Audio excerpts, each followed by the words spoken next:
Hallelujah.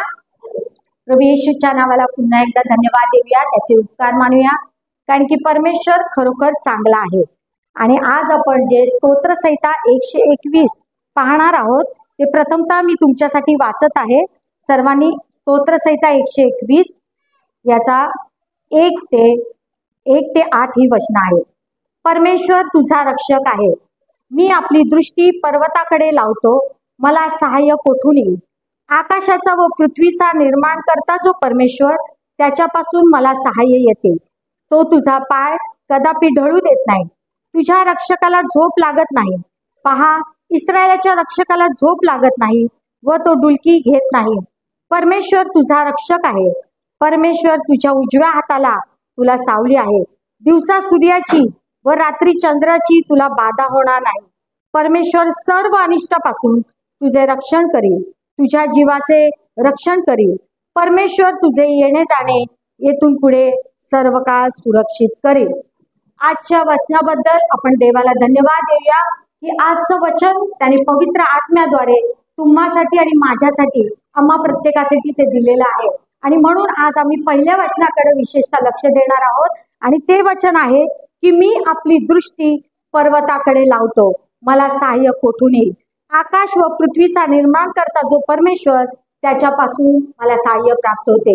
जर का कोणी लिहून घेत असेल तर आजचा जो विषय आहे, आजचं जे वचनाचं मनन आहे, आणि ते म्हणजे आपली दृष्टी देवाकडे लावा, आपली दृष्टी देवाकडे लावा. आज जगामध्ये अनेक लोक अनेक परिस्थितीमधून जात आहेत. अनेक जण एक मनुष्य दुसऱ्या मनुष्याकडे काय करत आहे, दृष्टी लावत आहे. आणि त्याला असं वाटत आहे की एक मनुष्य मला काहीतरी मदत करील, मला त्याच्यापासून सहाय्य येईल. अनेक लोक त्रासात आहेत, दुःखात आहेत, परिस्थिती बिकट आहे, अनेक समस्यांना त्यांना तोंड द्यावं लागत आहे. पण प्रिय मित्रांनो, माझ्या बहीण भावांनो आणि माझ्या सर्व ख्रिस्ती बांधवांनो, आज मला तुम्हाला हे सांगू द्या की जर का आम्ही आमची दृष्टी त्या जिवंत देवाकडे लावली, जो आमचा आकाश आणि पृथ्वीचा निर्माण करता आहे, जो मनुष्याचा निर्माण करता आहे, त्याच्याकडे लावली, तर ते त्याच्या आमच्यासाठी ते भल्याचं आहे. आणि म्हणून या जगामध्ये अनेक लोक परिस्थितीमध्ये गुंतलेले आहेत, अनेक लोक समस्येमध्ये आहेत. पण आज जे आम्ही ख्रिस्ती लोक आहेत, आज आम्ही जे जिवंत देवाकडे आम्ही आमची पावलं त्याच्या पवित्र मंदिराकडे आमची आलेली आहेत, यासाठी की आम्ही त्याचे उपकार मानावे, त्याला धन्यवाद द्यावे. कोणतीही परिस्थिती असो, कोणताही त्रास असो, कोणतीही समस्या असो, कोणतीही अडचण असो, पण जर का आम्ही आमचं लक्ष त्या जिवंत देवाकडे लावलं, तो आम्हाला नक्कीच आम्हाला काय करतो, सहाय्य करतो आणि मदत करतो. आणि देवाचं वचन आम्हाला हेही सांगतं की तू सदैव माझ्यामध्ये राहा, अशी देवाची इच्छा आहे. आम्ही सदैव त्याची उपकार स्तुती करावी कोणत्याही परिस्थितीमध्ये. आणि म्हणून आज अनेक लोक असे आहेत, आपले लोक, की जे परिस्थितीमध्ये गुरफटलेले आहेत, कारण की ते जिवंत देवाकडे पाहण्याच्या ऐवजी त्या परिस्थितीमध्ये लक्ष देत आहेत. माझं कसं होणार, मी काय करणार, मला काही रस्ता दिसत नाही, मी कुठं जाऊ, मी काय करू, अशा अनेक भ्रमामध्ये, अनेक प्रश्नामध्ये, चिंतेमध्ये ते आपले जीवन कंठित आहेत. पण प्रियानो, मला तुम्हाला हे सांगू द्या की आपण आपली दृष्टी सदैव त्या देवाकडे लावली तर तो आम्हाला नक्कीच काय करतो, आम्हाला मदत करतो. आणि आज आपण मिळत असेल, पण मला तुम्हाला हे सांगू द्या प्रियानो, त्याच्यावर तुम्ही विश्वास ठेवू नका, ते तात्पुरतं आहे. पण जो आमचा यावे आहे, जो आम्हाला पाहून देणार आहे, जो आमचा पुरवठा दाता आहे, त्याच्याकडे आम्ही आमची दृष्टी सदैव लावली पाहिजे. कारण की आमचं आयुष्य हे काय आहे हे फक्त त्या परमेश्वराला ठाऊक आहे. आणि म्हणून तुमचा पुरवठा दाता हा सदैव प्रभू येशू ख्रिस्त परमेश्वर असला पाहिजे. आणि म्हणून या गोष्टी तात्पुरत्या आहेत, ज्या योजना आहेत त्या तात्पुरत्या असतील, पण कायमस्वरूपी आम्ही जर का आमची दृष्टी त्या देवाकडे लावली, तो आमचा खरोखर पुरवठा दाता आहे. हालेलुया, देवाला धन्यवाद असो, देवाचे उपकार माने. आज आपण अशा गोष्टी पाहणार आहोत की ज्या गोष्टी आम्ही सदैव त्याच्याजवळ आम्ही भरोसा ठेवला पाहिजे, त्याची उपकार स्तुती केली पाहिजे. स्तोत्रसंहिता 118 आणि याचा 8 आणि 9 वचन यामध्ये असं लिहिलेलं आहे की मनुष्यावर भरोसा ठेवण्यापेक्षा परमेश्वराला शरण जाणं हे बरं. अधिपतीवर भरोसा ठेवण्यापेक्षा परमेश्वराला शरण जाणं हे बरं. आणि स्तोत्रसंहिता 46 आणि 3 याच्यामध्ये देखील हेच म्हटलेलं आहे की मनुष्यावर भिस्त ठेवू नका, मनुष्यावर भिस्त ठेवू नका, अधिपतीवर भरोसा ठेवू नका, कारण की त्यांच्यापासून सहाय्य मिळणं हे कठीण आहे. ते तुम्हाला त्यांच्याकडून तुम्हाला सहाय्य मिळू शकत नाही. पण जर का तुम्ही आपली भिस्त, आपला भरोसा, आपला विश्वास जर का देवावर ठेवला तर तो तुमचं नक्कीच सहाय्य करेल आणि तो तुम्हाला नक्कीच मदत करेल. ह्याचा अनुभव प्रियानो मी स्वतः घेतलेला आहे आणि म्हणून आज मी तुम्हाला एक खंबीरपणे सांगत आहे, आज विश्वासाने मी तुम्हाला सांगत आहे की देवावर विश्वास ठेवा. आपला देव अत्यंत दयाळू आणि कृपाळू आहे. जो कोणी त्याच्या जवळ येतो, जो कोणी गुडघे टेकून प्रार्थना करतो, आपली समस्या त्याला सांगतो, त्या प्रत्येक समस्येचं उत्तर तो देतो. आणि म्हणून देवावर विश्वास ठेवा. आज आपण पवित्र शास्त्रातून एक व्यक्ती पाहणार आहोत की ज्या व्यक्तीने परमेश्वरावर आपली भिस्त ठेवली होती, परमेश्वरावर आपली दृष्टी लावलेली होती आणि ती म्हणजे हन्ना. हन्ना एक अशी स्त्री होती. पहिले शमूएल याचा 1 अध्याय आणि 1 ते 20 वचनामध्ये तुम्ही अनेकदा ऐकलं असेल. पण आज मला तुम्हाला हे सांगू द्या, हन्ना एक अशी स्त्री होती की जी दुःखी होती कारण की तिला मूलबाळ नव्हतं. तिचं मन अत्यंत व्यथित झालं होतं आणि ती करुणा भाकून परमेश्वराजवळ अत्यंत नम्रतेने प्रार्थना करत होती यासाठी की मला मूल हवं आहे. आणि तिने हाही नवस केला की जर का तू ह्या दासीवर प्रगट झालास, ह्या दासीला जर का तू पुत्र संतान दिलंस, ह्या दासीला जर का तू आठवण करशील, ह्या दासीला जर का तू अवलोकन करशील, या दुःखाकडे पाहशील, तर मी माझा पुत्र तुला तुझ्या पवित्र मंदिरामध्ये तो समर्पण करेल आणि त्याच्या डोक्यावर एकही वस्त्रा फिरवणार नाही, असा तिने नवस केला होता. आणि प्रियानो, ज्या वेळेस एलीने पाहिलं, जो याजक होता, त्यावेळेस त्याला असं वाटलं की ती स्त्री नशेमध्ये आहे आणि म्हणून तो तिला म्हणाला की तू हे काय करत आहेस. मग ती म्हणाली की ना, मी माझ्या प्रभूजवळ माझं दुःख प्रगट करत आहे. आणि म्हणून अशा वेळेस देवाने तिची काय केलेली आहे, त्या बहिणीची प्रार्थना ऐकली आणि तिला सुंदरसा मुलगा शमूएल बाळ असा त्याने दिला. आपले अश्रू प्रत्येक त्याने आपल्या बुद्धीमध्ये साठवून ठेवलेले आहेत. प्रियानो, आज तुमची जी काही समस्या आहे, आज जे काही तुमच्या घरामध्ये अडचण असेल, जे काही प्रश्न असतील, मोठ्यातला मोठा प्रश्न देवासमोर या, लीन आणि नम्र अंतकरणाने त्याच्या पुढे मांडा, तो नक्कीच तुम्हाला प्रार्थनेचं उत्तर देईल. आणि प्रियानो, म्हणून स्तोत्रसंहिता 56:8 मध्ये असं लिहिलेलं आहे की माझी आसवे सर्व त्याने बुदलीमध्ये काय करून ठेवलेले आहेत, त्याने बुदली तशी भरून ठेवलेली आहेत. आणि म्हणून प्रियानो, तुम्ही असं समजू नका की तुम्हाला कोणी पाहत नाही, तुम्हाला जिवंत देव पाहत आहे, त्याची दृष्टी तुमच्यावर सदैव आहे. स्तोत्रसंहिता 33 याचा 18 आणि 19 वचन त्यामध्ये असं लिहिलेलं आहे का पहा, जे परमेश्वराचं भय धरितात व त्याच्या दयेची अपेक्षा करीतात त्यांच्यावर तो काय करतो, संतुष्ट होतो आणि मृत्यूपासून त्यांचा जीव सोडवावा यासाठी त्यांच्यावर त्याची काय असते, नजर असते. म्हणजे काय असते, दृष्टी असते. प्रियानो, तो सदैव आम्हाला पाहत असतो.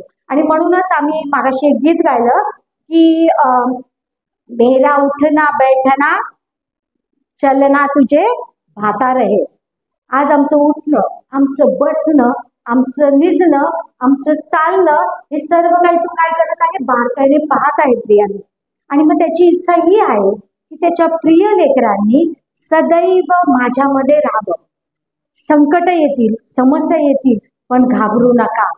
परमेश्वराचं भय धरा आणि परमेश्वराचं ज्यावेळेस आम्ही भय धरतो, त्याची आज्ञा पाळतो, त्याच्या नियमानुसार आम्ही चालतो, त्याला आवडणाऱ्या गोष्टी करतो, त्यावेळेस आम्हाला तो प्रत्येक एक एक प्रसंगातून तो आम्हाला काय करतो, बाहेर काढतो. आणि म्हणून स्तोत्रसंहिता 34 यामध्ये 5व्या वचनामध्ये असं म्हणलेलं आहे की ज्यांनी त्याच्याकडे पाहिले ते प्रकाश पावले, त्यांची मुखे लज्जेने कदापि काळवडणार नाहीत. आमचा देव कसा आहे, सुंदर आहे, योग्य आहे, पवित्र आहे आणि त्याची इच्छा आहे की त्याच्या लेकरांनी पण कसं आहे, कोणत्याही परिस्थितीमध्ये कसं असावं, खंबीरपणे उभं राहावं. आणि जे त्याच्याकडे पाहतात ते काय होतात, कधीही लज्जित आणि फजित होत नाही. आणि म्हणून प्रियानो, आज आम्हाला आमची दृष्टी सदैव त्या देवाकडे लावली पाहिजे. आणि असं देवाच्या वचनामध्ये असं लिहिलेलं आहे, स्तोत्रसंहिता 34 याचा 10वं वचन, तरुण सिंहासही वाढ पडते व त्यांची उपासमार होते, पण परमेश्वराला शरण जाणाऱ्यांना कोणत्याही चांगल्या वस्तूंची वाढ पडत नाही. Hallelujah, hallelujah. आज आम्ही असे लेकर आहोत. परमेश्वराने तुम्हाला, आम्हाला सर्वांना काय केलेलं आहे? निवडलेलं आहे. आज आम्ही त्याचे प्रियजन आहोत. आज आम्ही त्यांचे प्रिय लेकर आहोत. योहान 1:12 मध्ये असं म्हटलेलं आहे, जितक्यांनी त्याच्यावर विश्वास ठेवला, जितक्यांनी त्याच्या जवळ आले, तितक्यांना त्यांनी त्याची मुले होण्याचा काय केलेला आहे? अधिकार दिलेला आहे. आणि म्हणून परमेश्वराचं वचन पुन्हा एकदा स्तोत्रसंहिता 34:15 मध्ये असं लिहिलेलं आहे, स्तोत्रसंहिता 34:15 मध्ये, की परमेश्वराचे नेत्र नीतिमानांकडे असतात आणि त्याचे कान त्यांच्या हाकेकडे असतात. परमेश्वराकडं आम्ही सदैव हाक मारली पाहिजे. परमेश्वराकडं आम्ही सदैव सामर्थ्य मागितलं पाहिजे. परमेश्वराकडे आम्ही नेहमी प्रार्थना केली पाहिजे. मंडळीसाठी प्रार्थना केली पाहिजे. पाळक साहेबांसाठी प्रार्थना केली पाहिजे. पालकीनबाईंसाठी, त्यांच्या कुटुंबासाठी, मंडळीतील जे वरिष्ठ आहेत त्यांच्यासाठी, जे लीडर आहेत त्यांच्यासाठी, मंडळीतील जे कुटुंब आहेत त्यांच्यासाठी आम्ही सदैव प्रार्थना करायला पाहिजे. यासाठी की त्याच्या राज्यासाठी आम्ही सदैव झटलं पाहिजे. ही प्रभूची इच्छा आहे आणि ही प्रभूने आम्हाला दिलेली आज्ञा आहे. ज्या आणि संपूर्ण जगाला सुवार्तेची घोषणा करा. आज आम्ही दर रविवारी या ठिकाणी येतो, उपासना आराधना करतो, प्रार्थना करतो, वचन वाचतो, स्तोत्रसंहिता वाचतो. पण आज आम्हाला ह्याच्या पुढेही आम्हाला एक गोष्ट करायची आहे, आणि ती म्हणजे आमचे जे आजूबाजूला लोक आहेत, जे आमचे शेजारी आहेत, त्यांना आम्हाला काय केलं पाहिजे? सुवार्ता सांगितली पाहिजे.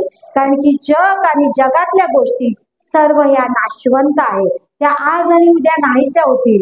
पण जे परमेश्वराचं भय करतात, त्याची आज्ञा पाळतात, त्याच्या वचनानुसार चालतात, त्यांना तो काय करतो? त्यांच्यावर तो संतुष्ट होतो. आणि आज आपण हे पाहणार आहोत की सर्वांना हे ठाऊक आहे की येशूने एका आंधळ्या मनुष्याला कसं काय दृष्टीदान दिलेलं आहे. तुम्ही अनेक वेळेला हा अध्याय साहेबांकडून, पालकीनबाईकडून आणि अनेक देवाच्या सेवकांकडून तो ऐकला असेल. पण आज आपण एक गोष्ट आपण या ठिकाणी पाहणार आहोत की ती म्हणजे त्या व्यक्तीने देवावर कसा विश्वास ठेवलेला आहे. आणि ती व्यक्ती म्हणजे एक आंधळा व्यक्ती, की जो ज्या वेळेस येशू ख्रिस्त यरीहो या ठिकाणी आला त्यावेळेस त्या वाटेवर एक आंधळा बसला होता आणि तो भीक मागत होता. आणि लोक समुदाय त्या ठिकाणातून चाललेले असताना त्याने लोकांना असं विचारलं की हे काय चाललेले आहे. आणि त्यावेळेस त्यातील काही लोकांनी असं उत्तर दिलं की येशू नासरेतकर जवळून जात आहे. आणि ज्यावेळेस त्याने हे ऐकलं तत्क्षणी त्याने काय केलेलं आहे? त्याने हाक मारली, त्याने त्या देवाचं वंदन केलेलं आहे. आणि तो म्हणाला, अहो दाविदेच्या पुत्रा, माझ्यावर दया करा. पुन्हा ते त्याला दटावू लागले, कारण जमाव मोठा होता, वर्दळ भरपूर होती. पण त्याही परिस्थितीमध्ये त्याने पुन्हा एकदा दुसऱ्यांदा हाक मारली की तो म्हणाला की अहो येशू, माझ्यावर दया करा. आणि त्यावेळेस येशू मध्ये उभा राहून त्याला म्हणाला की तुझी काय इच्छा आहे, की मी तुझ्यासाठी काय करावं. त्यावेळेस तो आंधळा भिकारी म्हणाला की मला दृष्टी येऊ. आणि त्या क्षणी येशू ख्रिस्ताने त्याला दृष्टी दिलेली आहे. आणि तो देवाने त्याला म्हटलं, येशू ख्रिस्ताने त्याला म्हटलं की तुझ्या विश्वासाने तू काय झालेला आहे? बरा झालेला आहे. आज प्रियानो, माझ्या बंधू भगिनींनो, आम्ही विश्वासणारे लोक आहोत. पण आम्हाला असा विश्वास ठेवला पाहिजे की जो देवाला प्रिय आहे, जो देवाला प्रिय आहे. पूर्ण विश्वास ठेवा प्रिया, पूर्ण भरोसा ठेवा. मोठ्यातलं मोठं संकट तो तुमच्यापासून दूर करेल, कारण की देवाला अशक्य असं काहीच नाही. लूक 1:37 मध्ये असं म्हटलेलं आहे की देवाला अशक्य असं काहीच नाही. आणि म्हणून प्रियानो, लूक याचा 2रा अध्याय, ह्याच्यामध्ये अशी एक स्त्री आहे की ती संदेष्टी आहे आणि तिचं नाव आहे हन्ना. पहिली जी हन्ना स्त्री बघितलेली आहे ती दुसरी आहे, पण ही दुसरी जी बघितलेली आहे हन्ना ही स्त्री, की ती फनुएलाची मुलगी आहे, आशेराच्या कुळातली आहे. आणि म्हणून ही स्त्री अशी आहे की तिचं वय 84 वर्षाचं होतं. प्रियानो, आज या ठिकाणी कोणी आहेत का 84 वयाचे? आहेत कोणी? नाहीये. पण प्रियानो, तिचा पतीही गेलेला असताना ती पवित्र मंदिरात येऊन देवाची सेवा करत होती. देवाला ते असे लोक आवडतात प्रियानो. आज गुढ्यावर या, प्रार्थना करा, लोकांसाठी प्रार्थना करा. तुमचे अश्रू सर्व काही देव पाहतो. आणि म्हणून ती स्त्री ती उपास आणि प्रार्थना करणार होती.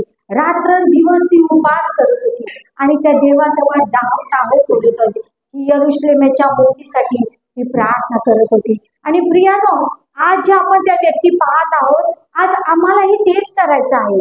आमचं आयुष्य आम्ही या जगामध्ये कंठत असताना आमचं आयुष्य आम्हाला ठाऊक नाही. जन्मदिवस त्या परमेश्वराला ठाऊक होता, मरण दिवस देखील त्या परमेश्वराला ठाऊक आहे. पण आम्ही नेहमी सदैव त्या परमेश्वराच्या मंदिरात राहावं ही त्या पित्याची इच्छा आहे. आम्ही सदैव पालक साहेब जे काही सांगत आहेत आम्ही त्याचं काय केलं पाहिजे? पालन केलं पाहिजे. आणि आज आम्ही असं लोक पाहत आहोत की काही लोक असे होते, म्हणजे माझा अनुभव मी सांगत आहे की ते लोक ज्या वेळेस खुर्च्या लावण्याचा प्रसंग येत होता, काही लोक बघायचे की खुर्च्या लावतात आणि ते पळून जायचे. पण परमेश्वर आम्हाला पाहत आहे, त्याची दृष्टी आमच्याकडे राहील. आम्ही सदैव काय केलं पाहिजे? जागृत राहिलं पाहिजे. आम्ही आमचे नेत्र सदैव परमेश्वराकडे लावले पाहिजे. आणि म्हणून आम्ही ते गीत गातो, आंख के आंसू ऊपर जाते आनंद लेकर नीचे आते. पण कधी आम्ही मनुष्याकडे रडलं नाही पाहिजे, मनुष्याकडे धाव नाही घेतली पाहिजे, मनुष्याकडे ह्या गोष्टी आहेत म्हणून आम्ही खंत बाळगली नाही पाहिजे. जे काही तुम्हाला परमेश्वराने दिले त्यामध्ये आम्ही सदैव संतुष्ट राहिलं पाहिजे. आणि आमचा चेहरा, आमचं सदैव मुख त्या परमेश्वराला धन्यवाद देण्यासाठी सदैव खुलं केलं पाहिजे. ही त्या पित्याची इच्छा आहे. आज आम्ही हे देखील पाहणार आहोत, लूक याचा 8वा अध्याय, की जी स्त्री 12 वर्ष रक्तस्रावाने पीडित होती आणि ती अनेक लोकांकडे त्यावेळेस गेली असेल, अनेक वैद्यांकडे ती गेली असेल, पण तिचा तो रोग, तिचा तो आजार बरा झाला नव्हता.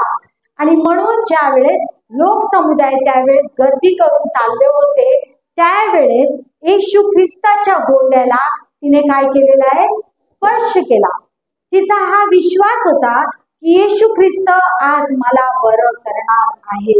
आणि तिने तो विश्वास ठेवून तिने त्या गोंड्याला स्पर्श केल्याबरोबर तिचा रक्तस्राव जो होता तो त्या ठिकाणी काय झालेला आहे? बरा झालेला आहे. प्रियानो, आज आम्हाला देखील तोच विश्वास, तीच दृष्टी, तीच नजर आम्हाला आज आमच्या पित्याकडं, आज आमच्या देवाकडं, आज आमच्या येशूकडं आम्हाला लावायची आहे. अनेक 2022-23 जे काही वर्ष होतं त्यावेळेस मला देखील थोडासा त्रास झाला होता. अचानक मला त्रास झाला आणि मला समजलं नाही काय करावं. पण त्यावेळेस मी डॉक्टरांकडे माझ्या मुलीने मला नेलं आणि सर्वांनी माझ्यासाठी, माझ्या नातेवाईकांनी जे मला मदत केली त्याबद्दल मी देवाला धन्यवाद देते. पण माझा हा विश्वास होता की परमेश्वर माझा आरोग्यदाता देव आहे. आणि मला हॉस्पिटलमध्ये नेण्यात आलं आणि माझं ऑपरेशन झालं.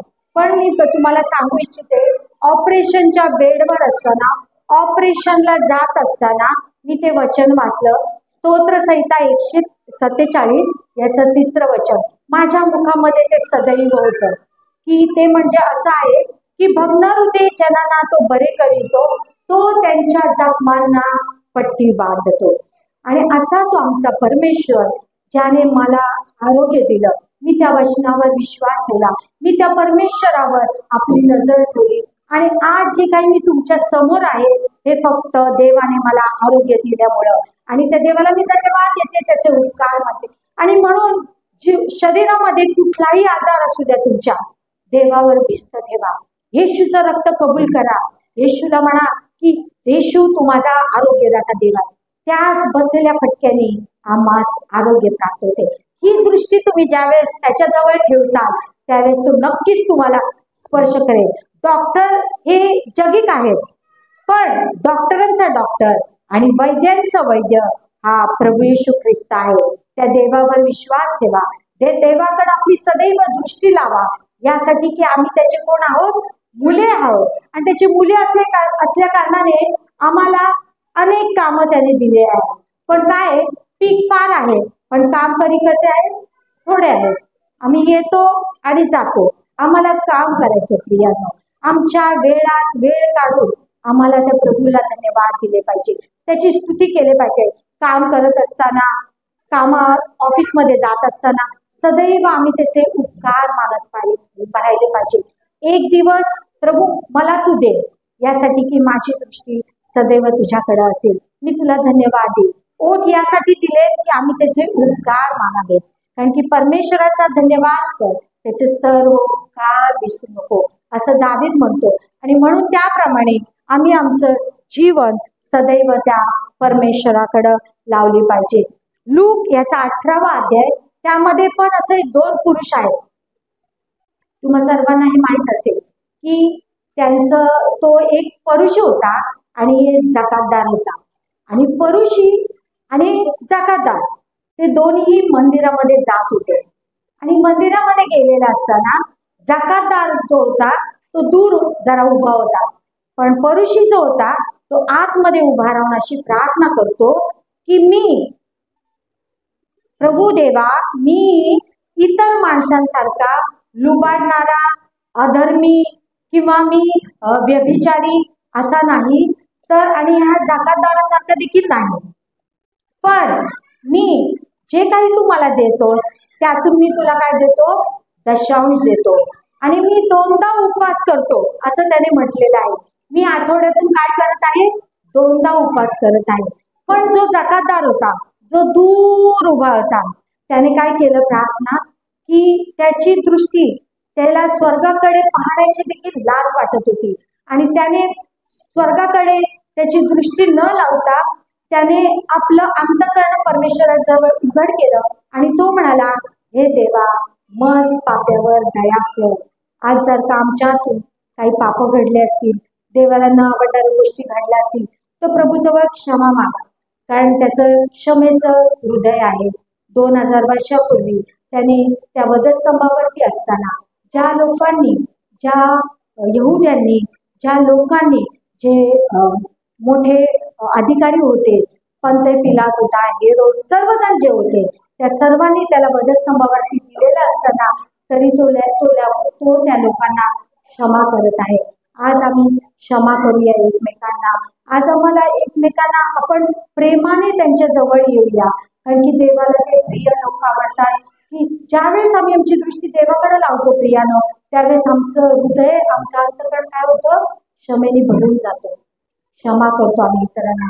आणि म्हणून तो जकातदार त्याने देवाजवळ काय केलेले आहे, क्षमा मागितली, दयेची याचना केलेली आहे. आणि तो म्हणतो की हे देवा, मज पाप्यावर दया कर. आणि आपल्याला सर्वांना ठाऊक आहे की देवाने त्याची प्रार्थना ऐकलेली आहे. आणि म्हणून सदैव आम्ही त्या परमेश्वराकडे आमची दृष्टी लावली पाहिजे. आपल्या सर्वांना माहित आहे की अब्राहम असा जो होता, 22व्या अध्यायामध्ये, की ज्याने इजाकाचं समर्पण परमेश्वराने करायला सांगितलेलं. तो 100व्या वर्षी परमेश्वराने त्याला इजाक दिलेला. प्रियानो, असा व्यक्ती आहे का की इतक्या वर्ष तो देवामध्ये आहे आणि त्याला मूल नाहीये, पण परमेश्वराची स्तुती असो, परमेश्वराच्या नावाला धन्यवाद देतो, परमेश्वराची उपकार मानूया की परमेश्वराने त्याला आज्ञा दिली की तुला जो मी एकुलता एक पुत्र दिलेला आहे, त्यास जाऊन तू काय कर, मोरिया देशामध्ये जा आणि त्याचं काय कर, होमार्पण कर, समर्पण कर. आणि त्यावेळेस असं झालं की त्याने देवाला काही म्हटलेलं नाही. आज आम्ही जर का या ठिकाणी असतो तर आम्ही म्हटलं असतं, 100व्या वर्षी तू मला इजाक दिलास आणि मला परत तू मागतोस, असं कसं. पण देवाला धन्यवाद देऊया, देवाचे उपकार मानूया की त्याचा तो विश्वास, त्याने परमेश्वराला काही एक म्हटलं नाही. त्याने काय केलं, आपल्या बरोबर गाढव घेतला आणि 2 सेवक घेतले आणि त्याने इजाकाला घेतलं आणि तो निघाला. आणि तो प्रवास किती दिवसाचा होता प्रियांना, तुम्हाला ठाऊक आहे का? 3 दिवसाचा तो प्रवास चालून गेला. आणि ज्या वेळेस तो त्या ठिकाणी पोहोचला, त्याने आपली दृष्टी त्या तिथं वरती लावली, त्या पर्वतावर लावली, त्या डोंगरावर लावली. आणि त्याने काय म्हटलं प्रियांना, खूप चांगले, तुम्ही इथं थांबा.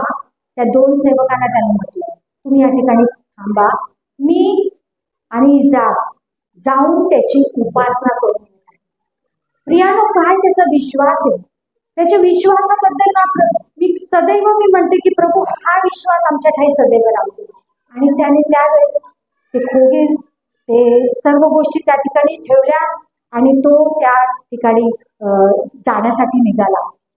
आणि ज्या वेळेस तो त्या ठिकाणी निघाला त्यावेळेस इसाक म्हणतो की बाबा, तुम्ही सुरा घेतलाय, विस्तव घेतलाय, पण कोकरू कुठं आहे? कोकरू कुठं आहे? कारण की ज्या ज्या वेळेस होमार्पण करण्याची वेळ यायची त्यावेळेस त्या काळामध्ये होमार्पणाची काहीतरी कोकरू, काहीतरी पशुयज्ञ करावा लागत असे.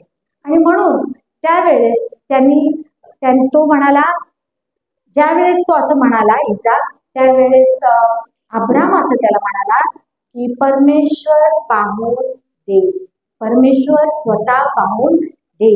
आणि तो त्या ठिकाणी गेलेला असताना परमेश्वराला धन्यवाद देऊया, त्याचे उपकार मानूया की परमेश्वर आमचा हा प्रीतीने भरलेला देव आहे. आणि त्याने ज्या वेळेस त्या वेदीवर इसाकाला ठेवलं, त्याने घाईघाई केली नाही. आपला विश्वास त्यावेळेस पण त्याचा तोच होता की ज्या वेळेस परमेश्वराने त्याला हाक मारली की उठ आणि आपला पुत्र घेऊन मी सांगतो त्या देशामध्ये जाऊ, त्याचं त्या डोंगरावर होमार्पण कर. आणि त्यावेळेस तो सुरा घेणार, इसाकाला त्या वेदीवर ठेवलेला असताना सुरा घेणार, त्यावेळेस परमेश्वराची वाणी आली की अब्रामा, अब्रामा, तू आपला सुरा त्याच्यावर चालवू नये. आणि त्याने दृष्टीवर करून देवाचे आभार मानले, कारण की देवाने त्याच्यासाठी त्या ठिकाणी झुडपामध्ये एक एडका ठेवलेला होता. प्रिया, खरोखर परमेश्वर असा परमेश्वर आहे की जो आम्हाला पाहून देणार आहे. आणि अब्रामाने त्या ठिकाणी त्याचं नाव, त्या ठिकाणाचं नाव यावे हिरे, म्हणजे पाहून देणारा आमचा परमेश्वर असं नाव त्याने त्या ठिकाणी ठेवलेलं आहे. आणि म्हणून प्रियानो, शेवटच्या क्षणापर्यंत आम्ही अब्रामाने जो विश्वास ठेवला तोच विश्वास आम्हाला ठेवायचा आहे. तीच दृष्टी, तीच नजर आम्हाला सदैव आमच्या प्रभूकडे लावण्याची अत्यंत गरज आहे. आणि आपण हेही पाहतो की ज्या वेळेस मजव्यामध्ये येशू ख्रिस्त होता, मजव्यामध्ये त्याचे शिष्य बसले होते, त्या ठिकाणी भरपूर असं मोठं वादळ आलं आणि येशू ख्रिस्त त्यामध्ये झोपी गेलेला होता. आणि मजव्यामध्ये पाणी भरू लागलं. मजवा भरायला लागलेला असताना पाण्याचा कल्लोळ आणि समुद्रातील लाटा आणि वारा हे देखील भयानक सुरू झालं. त्यावेळेस ते शिष्य घाबरले आणि ते म्हणाले, प्रभूजी, प्रभूजी, गुरुजी, गुरुजी, आम्ही काय केलेलो आहोत, आपण बुडत आहोत. पण येशू ख्रिस्ताने उठून त्या वादळाला आणि त्या वाऱ्याला काय केलेलं आहे, त्या समुद्राला शांत असं केलेलं आहे.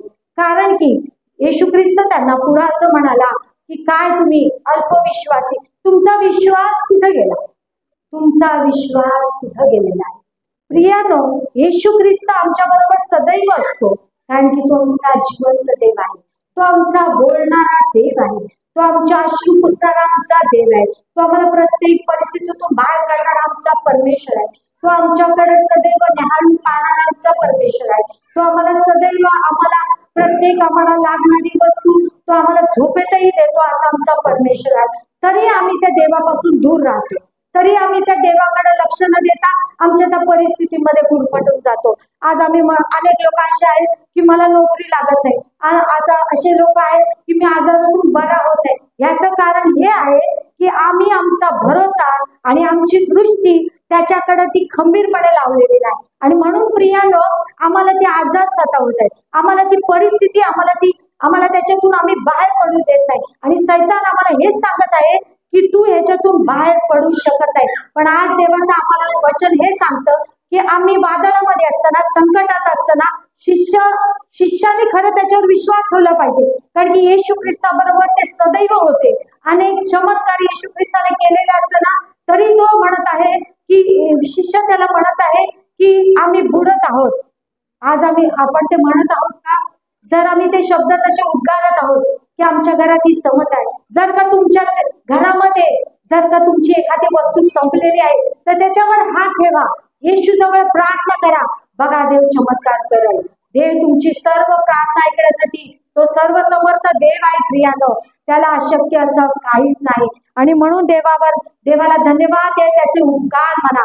मागच्या आठवड्यामध्ये देवाच्या कृपेने आम्हाला केडगाव या ठिकाणी जाण्याची संधी मिळाली आणि त्या सेविकेने जे केलं त्याबद्दल मी प्रभूचे आभार मानते, कारण की देवाने काय केलेलं आहे, आमची निवड केलेली आहे. देवाने आम्हाला निवडलेलं आहे, ज्या या जगापासून आम्ही वेगळं केलेलं आहे. परिस्थिती काही असो, कोणतंही सरकार येवो, घाबरू नका, पण तुटक्या फुटक्या ओट्याने आम्ही प्रभूची सुवार्ता सांगितली पाहिजे. आणि ह्या बहिणीने, जी बहीण जिला आई वडील होते, ती ब्राह्मण समाजामध्ये होत्या आणि त्यांनी ब्राह्मण समाजामध्ये असताना त्यांच्या पतीला एक दिवस लूट शुभवर्तमान हे दिलं होतं कोणीतरी, आणि ते वचन ते घरामध्ये असताना त्यांना वाचनाची आवड असताना त्यांनी ते वचन त्यांच्या हाती लागलं, त्यांनी ते वचन उघडलं आणि लूट शुभवर्तमान त्यांनी ते वाचलं.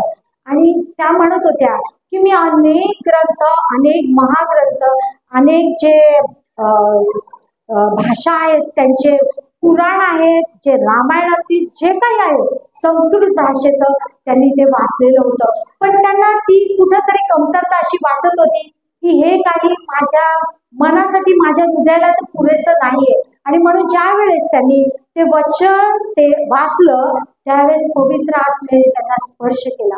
त्यांना असं वाटलं की ह्या वचनामध्ये काहीतरी वेगळं आहे. आणि प्रियानं, मला तुम्हाला हे सांगू द्या, त्या बहिणीचे आई वडील देखील निघून गेले, हे जग सोडून गेले. त्यांना जो भाऊ होता, बहीण होती, त्यांनी देखील ते जग सोडून गेले. आणि ज्या वेळेस त्यांचं लग्न झालं आणि तो व्यक्ती मराठी नसून ते बंगाली असे होते, ज्या नवऱ्याबरोबर त्यांनी विवाह केला ते पती त्यांचे बंगाली असे होते आणि ह्या तर ब्राह्मण घराण्यातल्या होत्या. पण काही दिवसानंतर त्यांना एक मुलगी झाली आणि त्या मुलीचं नाव मनोरमा असं होतं. आणि म्हणून प्रियानो, त्या पंडिता रमाबाईने त्या मुलीला पण त्यांची एक जिज्ञासू वृत्ती होती की जे लोक जे शिकलेले नाही, ज्या लोकांना, स्त्रियांना स्थान नाही, ज्या स्त्रियांना मागं ठेवतात, आणि ते लोक म्हणजे कोण होते? ब्राह्मणच होते. त्या लोकांना असं होतं की फक्त पुरुष व्यक्तीच पुढे गेला पाहिजे, स्त्रियांनी पुढे गेलं नाही पाहिजे. आणि म्हणून त्यावेळेस त्यांनी काय केलं, स्त्रियांना पुढे येण्यासाठी त्यांनी अनेक प्रयत्न केले. प्रियांनो, ज्या वेळेस आम्ही आमचं जीवन परमेश्वराला देतो त्यावेळेस त्यांनी ते प्रभूसाठी जगल्या आणि त्यांनी सर्व काही त्या बहिणींसाठी केलेलं आम्हाला पाहायला मिळतं. आणि मग थोड्या दिवसांनी कालांतराने असं झालं की त्यांचा जो पती देखील होता तो देखील आजाराने मरण पावला. आणि मनोरमा ती जी काही मुलगी होती ती देखील काही कालांतराने मरण पावली. आणि तिचं जे मरण जे पुण्यात आलं ते ठिकाण म्हणजे मिरज या ठिकाणी होतं. पण पंडिता रमाबाई ज्या केडगाव मध्ये होत्या आणि त्यांना 10 दिवस जे आपलं जे ग्रीक मधून हिब्रू आणि नवीन करार यांचं त्यांनी काय केलेलं आहे, भाषांतर त्यांना करायचं होतं प्रियानं. आणि म्हणून त्यांनी त्यांची मुलगी त्या ठिकाणी मरण पावली. त्या म्हणाल्या की मी या ठिकाणी देवाचं वचन पहिल्यांदा पूर्ण करणार आहे. प्रियानो, त्या मुलीसाठी त्या प्रेत प्रियाला त्या ठिकाणी गेले नाही, पण त्यांनी प्रथम स्थान आपल्या पित्याला दिलं. त्यांची दृष्टी हे होती की हे वचन वाचून अनेक लोकांच्या जीवनामध्ये काय होणार आहे, परिवर्तन होणार आहे, कारण की मला त्याच्या नावाला उंच करायचं. अशी या ठिकाणी कोणती व्यक्ती आहे की ज्यावेळेस आम्ही आमची मुलगी मरण पावू आणि आम्ही म्हणू नाही आज मला हे सेवेला मला जायचंय, मी ते मुलीसाठी नाही जाणार, त्या ठिकाणी प्रेत क्रियेला नाही जाणार, पण मी माझ्या देवाच्या वचनासाठी पुढे जाईल. प्रियानो, आज आम्हाला हेच करायचं आहे. आज त्यांच्यासाठी प्रियानो, जे मुकुट परमेश्वराने ठेवलेले आहे ते अत्यंत महान आहे, ते अत्यंत बलाढ्य आहे, ते अत्यंत गौरवशाली आहे. आणि म्हणून त्या देवाला आपलं जीवन समर्पित करा. त्यांनी आणि मग कालांतराने त्याही मरण पावल्या, पण त्यांनी देवाचं वचन हे पूर्ण केलेलं आहे प्रियानो. आणि बरोबर 10 दिवसांनी त्या मरण पावल्या. आणि त्यांचं ते जे करायचं होतं, त्यांना वचनाचं स्पष्टीकरण, वचनाचा अध्याय जे काही आहे ते त्यांनी पूर्ण केलेलं आपल्याला पाहायला मिळत आहे. आणि म्हणूनच आज आपल्याला ते पूर्ण बायबल आपल्याला पाहायला मिळत आहे. आणि ते बायबल असं आहे की त्याच्यामध्ये संदर्भ पण दिलेला आहे प्रियाला. आणि आज या जगामध्ये असे लोक होऊन गेलेले आहेत, साधू सुंदर सिंग सारखे, पंडिता रमाबाई सारखे. आणि आज या जगामध्ये अनेक पास्टर बेनीने, बिली ग्रॅमने जग सोडून गेले, पण ते प्रभूसाठी जगले प्रियानो. त्यांनी आपली दृष्टी सदैव लावलेली आहे. प्रियानो, आज आम्ही असं समजलं नाही पाहिजे की आम्ही केवळ असेच आहोत. आम्हाला त्याच्या प्रतिमेचं त्याने बनवलेलं आहे. आणि त्याची इच्छा ही आहे की आम्ही सदैव आमची दृष्टी, आमचे नेत्र त्याच्याकडे लावावे. कारण की परमेश्वराचं वचन आहे की परमेश्वराचे नेत्र नीतिमानांना पाहतात. आज आम्ही मंडळीमध्ये काही सेवा असो, एक ग्लास जरी आहे तो तिथं पडलेला आहे, तो उचलून आम्ही तो टाकला पाहिजे. आज आम्हाला गाण्याचं पुस्तक जर का बेंचवर आहे, जर का ते उचलण्याची आम्हाला संधी मिळाली, तो उचलून ते आम्ही ते व्यवस्थित ठिकाणी आम्ही ते ठेवलं पाहिजे. आज ड्रम सेट आहेत, आज अनेक गोष्टी आहेत. बाळासाहेब आम्हाला अनेक वेळोवेळी सांगतात, पण आम्ही ते टाळाटाळ नाही केली पाहिजे. कारण की आम्हाला ही संधी आहे. आम्हाला एकच जीवन आहे आणि त्यानंतर मरण आहे आणि त्यानंतर न्याय नेमून ठेवलेला आहे. आणि म्हणून या जीवनामध्ये आम्ही उलट असं धावत आलं पाहिजे. आम्ही असं म्हटलं पाहिजे की मी परमेश्वराच्या मंदिरात केव्हा जाऊ आणि त्याचं दर्शन घेऊ, असं आम्हाला उत्सुकता लागली पाहिजे. आणि ज्या वेळेस आम्ही त्या आशेने येतो, त्या उत्सुकतेने येतो, त्यावेळेस देवाला ते लेकरं खूप आवडतात. प्रियानो, आज तुम्हाला जी काही गोष्ट हवी आहे त्या देवाजवळ मागा, त्या देवासमोर गुडघे टेकून या. मनुष्याकडे बेस्त ठेवू नका. कारण की मनुष्य तुम्हाला आज म्हणेल, हो हो मी देतो तुम्हाला पैसे, हो मी तुमची मदत करतो, आणि थोड्या दिवसाने तो म्हणाल की माझ्याच्याने पण काही होऊ शकत नाही. पण तुम्ही परमेश्वराला शरण जाणार, त्याच्यावर आपली नजर ठेवता, तो नक्कीच तुम्हाला मदत करेल. आज आम्हाला पण अनेक परिस्थितीतून जावं लागलं. एक वेळ असा आला की आम्ही भाड्याच्या घरामध्ये राहत होतो. हे शेवटचं उदाहरण आहे. आणि आम्हाला त्या मालकीने सांगितलं की तुम्ही आता इथून पुढे या ठिकाणी राहू नका, मला माझे लोक या घरामध्ये ठेवायचे आहेत आणि तुम्ही घर खाली करा. आम्ही घर शोधत होतो त्या ठिकाणी, पण आम्हाला घर मिळत नव्हतं आणि आम्ही अत्यंत भयभीत परिस्थितीमध्ये होतो. आम्ही काय करावं काय नाही. पण परमेश्वरा, देवा तू आमच्या बरोबर आहेस, आम्हाला याही संकटातून तू बाहेर काढशील असा विश्वास होता. आणि त्या बहिणीने दुसऱ्या दिवशी ती आली, तरी पण आम्हाला घर मिळालं नाही प्रियाला. आणि आमचं सर्व सामान तिने रात्रीच्या वेळेस बाहेर काढलं. आणि सर्व सामान बाहेर काढलेलं असताना आम्ही त्या बिल्डिंगच्या आधी जी जागा होती त्या ठिकाणी आम्ही ते सर्व सामान ठेवलं. पण आमच्या शेजारी जे होते त्या मराठी बहीण होत्या, त्या हिंदू होत्या, त्या म्हणाल्या, ताई तुमची मुलगी जी लहान आहे, जी 3-3.5 वर्षाची आहे, तिला माझ्या जे नातवंड आहेत त्यांच्याबरोबर मी झोपवते. आणि मी देवाला धन्यवाद देते, देवाचे उपकार मानते की परमेश्वर खरोखर चालू. आणि त्या रात्री त्या बिल्डिंगच्या बाहेर जी खाट होती आमची, त्या खाटेवर जी वडिलांनी माझ्या दिलेली आणि ती 600 रुपयाची खाट होती, त्या खाटेवर आम्ही 2 जण होतो आणि प्रभूला धन्यवाद देतो. आणि त्या ठिकाणी ती चांदणी रात्र आणि तो चांदोबा आम्ही पाहत होतो. आणि त्या चांदोबाचा निर्माण करता परमेश्वर, आम्ही दृष्टी लावली होती. पण असं झालं की देवाने, आणि मग नंतर आम्ही रात्री जागीच होतो. सर्व लोक आम्हाला बिल्डिंगचे पाहत होतो. ही बिल्डिंग पण होती आणि ती बिल्डिंग पण होती. पण देवाला धन्यवाद देतो, त्याचे उपकार मानते. दुसऱ्या दिवशी सकाळी आम्हाला यांचा एक मित्र म्हणाला की मालवणी मालाड या ठिकाणी तुम्हाला एक मी घर देतो, ते माझं रिकामं आहे, त्या ठिकाणी तुम्ही जा. माझी 3.5 वर्षाची मुलगी आमचं सर्व सामान घेऊन आम्ही त्या ठिकाणी गेलो आणि काही ठिकाणी त्या ठिकाणी राहिलो. मला तुम्हाला हे सांगू दे प्रियानो, परमेश्वर त्याच्या लेकरांना कधी सोडत नाही, कधी टाकत नाही. आणि जो त्याचा आश्रय करतो तो त्याला कधी लज्जित आणि फज्जित करत नाही. त्याची मुखे कधी लज्जित होत नाही, कारण की तो देव आमच्या बरोबर असतो. त्या देवाने आकाश आणि कपाटे उघडून आम्हाला जी मदत केली त्याबद्दल मी देवाचे आभार मानते. देवाच्या नावाला धन्यवाद देते, कारण की त्याची आमची दृष्टी त्याच्याकडे लावण्यासाठी त्याने आम्हाला सहाय्य केलं, आम्हाला मदत केली, कारण की त्याची नजर आमच्यावर सदैव होती. आणि म्हणून प्रियानो, हे एक घराचं उदाहरण आहे. पण तुमच्या जीवनामध्ये, तुमच्या कठीण काळामध्ये जर का तुम्हाला मदत करणार आहे तो प्रभू फक्त आणि फक्त प्रभू येशू ख्रिस्त आहे.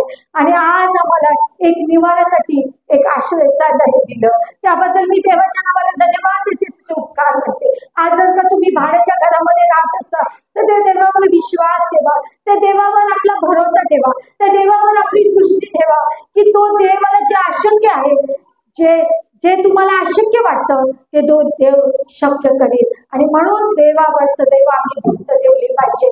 आणि खरोखर आपल्या लेकरांबद्दल, आपल्या कुटुंबाबद्दल देवाला सदैव धन्यवाद देत राहा. मंडळीमध्ये या, मंडळीमध्ये उत्सुकतेने काम करा. मी देवाला धन्यवाद देते, देवाचे उपकार मानते की आज तरुण लेकर हे चर्च चालू होण्याच्या आधी या ठिकाणी आले आणि त्यांनी सर्व तयारी केली. बाळासाहेबांचे मी देखील आभार मानते. आणि खरोखर असे लेकर, असे तरुण आम्हाला पाहिजे. तुमच्यामध्ये काही तरुणी असतील, बहिणी असतील, या उपासने आराधनेसाठी पुढे या, देवाचा जय जयकार करा. लाजू नका, हिंमत हारू नका. तुम्हाला कोणी पाहत नाहीये, तुम्हाला देव पाहत आहे. आणि प्रत्येक सेवेमध्ये तत्पर असा. कुठलंही काम जर का देवाच्या सेवकांनी सांगितलेलं आहे तर ते पाळा, त्याचं उल्लंघन करू नका, कारण देव तुम्हाला आशीर्वाद देणारा परमेश्वर आहे. आज आम्ही जिवंत देवाचे लेकर आहोत प्रियानो. आणि खरोखर आज अनेक गोष्टी परमेश्वराने आमच्या जीवनामध्ये केलेल्या आहेत, त्याची महत्कृत्ये आम्ही सदैव आठवली पाहिजे. आज आमच्या नागपुड्यामध्ये जो काही श्वास आहे ही फक्त त्याची आणि त्याची दया आणि कृपा आहे. आमच्या नागपुड्यामध्ये आम्ही काय हवा भरलेली नाहीये, आम्ही फुगा काय आमच्या पोटामध्ये ठेवलेला नाहीये, किंवा आम्हाला काय वेगळं काय आम्ही केलेलं नाही, पण केवळ आणि केवळ आम्ही त्याच्या दयेमुळं आज आम्ही जिवंत आहोत आणि ज्याच्या पवित्र मनामध्ये. आणि म्हणून आजही देवाजवळ प्रार्थना करा. आज देवाला वचन द्या की मी प्रभू तुझ्यासाठी जगेन, मी माझी दृष्टी तुझ्याकडे लावेन आणि तुझ्यासाठी काम करत. कारण काम करणारे लोक देवाला प्रिय आहेत. प्रिया, देवाला प्रिय आहे. ज्यावेळेस या ठिकाणी सभा होतात, मीटिंग होतात, बहिणींनी भावानी जोमाने काम करा. भांडे घासायचं काम असू द्या, खुर्च्या उचलायचं काम असू द्या, किंवा एखादं बाळासाहेबांनी काही काम सांगितलं, पारखीबाईंनी काम काय सांगितलं, कानगाड करू नका. कारण की तुम्ही ज्यावेळेस कानगाड करता ना, ती संधी तुम्ही चुकवून टाकता प्रियाने. ती संधी तुम्ही चुकवता आणि ती संधी ज्यावेळेस तुम्ही चुकवता ना, त्यावेळेस देव तिथून उदास होतो, देव दुःखी होतो की माझ्या लेकराला मी माझ्या प्रतिमेचं बनवलेलं असताना ही व्यक्ती कानगाड करत आहे. प्रियानो, हे सेवेचं काम अत्यंत मोठं काम आहे. प्रियानो, मोठं काम आहे, मोठं काम आहे. आणि ह्याच्यासारखी दुसरी अशी कोणतीच सेवा नाही की जी मोठी आहे. फक्त येशू ख्रिस्ताचं नाव गाजवणं, त्याच्या मंदिरामध्ये सेवा करणं हे अत्यंत चांगली गोष्ट आहे. आणि हन्नाची संदेष्टी होती, ही 84 वयाची असताना देखील ती देवाच्या मंदिरामध्ये होती प्रियानो, आणि ती त्याची सेवा करत होती. आणि तिची दृष्टी, त्या बहिणीची 84 वर्षाची असताना देखील तिची दृष्टी त्या मंदिरामध्ये आणि सदैव काय कुठं होती, देवाकडे होती.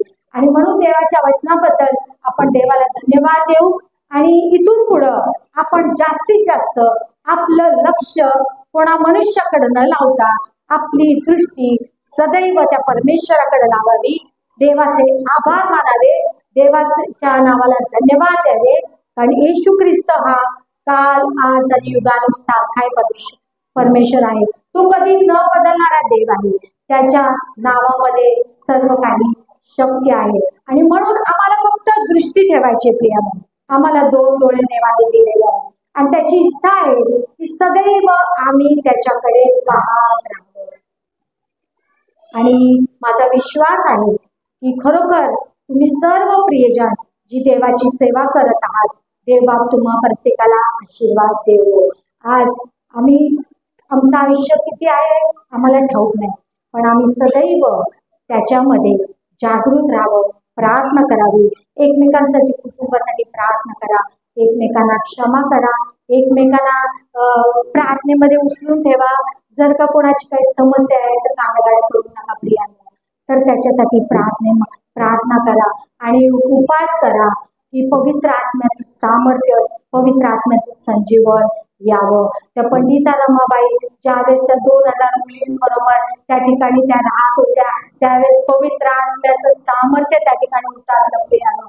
आणि प्रत्येक त्या बहिणी त्या ज्यांना कोणी नव्हतं अशा बहिणी, त्या 2000 बहिणी त्या ठिकाणी त्या सामर्थ्याने भरल्या आणि त्या गावामध्ये जाऊन त्यांनी त्या वचनाची घोषणा केलेली आहे. येशूबद्दल त्यांनी सांगितलेलं आहे. आणि खरोखर जे पंडिता रमाबाईंनी केलेले आहे, आज आम्हाला देखील तेच करायचं आहे.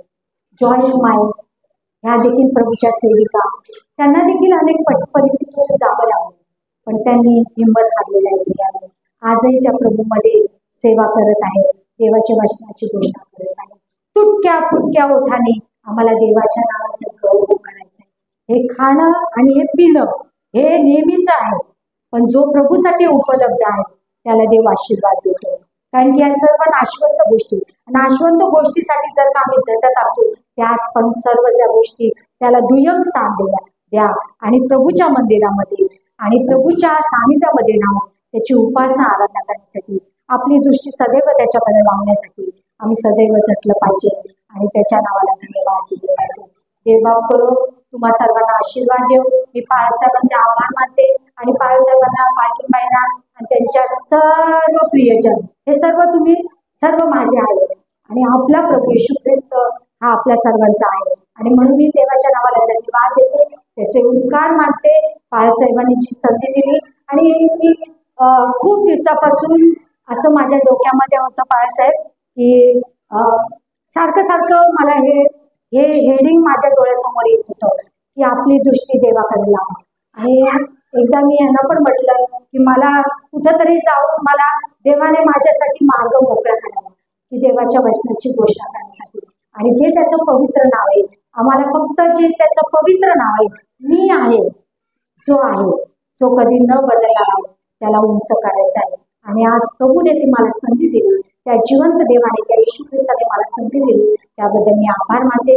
कमिटीचे देखील सर्वांचे मी आभार मानते, सर्व प्रियजनांचे, सर्व लहान लेकरांचे मी आभार मानते. आणि पुन्हा एकदा बाळासाहेबांचे आभार मानत, पालखीबाईंचे आभार मानत की तुम्ही मला ही संधी दिली. आणि देवबाप तुम्हाला आशीर्वाद देव. ही मंडळी अधिकाने अधिक त्याच्या सामर्थ्याने, त्याच्या संजीवनाने भरली जावो, हीच मी प्रभूचरणी प्रार्थना करते आणि देवाचे उपकार मानते. देवाला धन्यवाद देते आणि आपण सर्वजण मिळून त्या परमेश्वराच्या नावाला धन्यवाद देऊ आणि जोरात टाळ्या वाजवून परमेश्वराचा गौरव करू.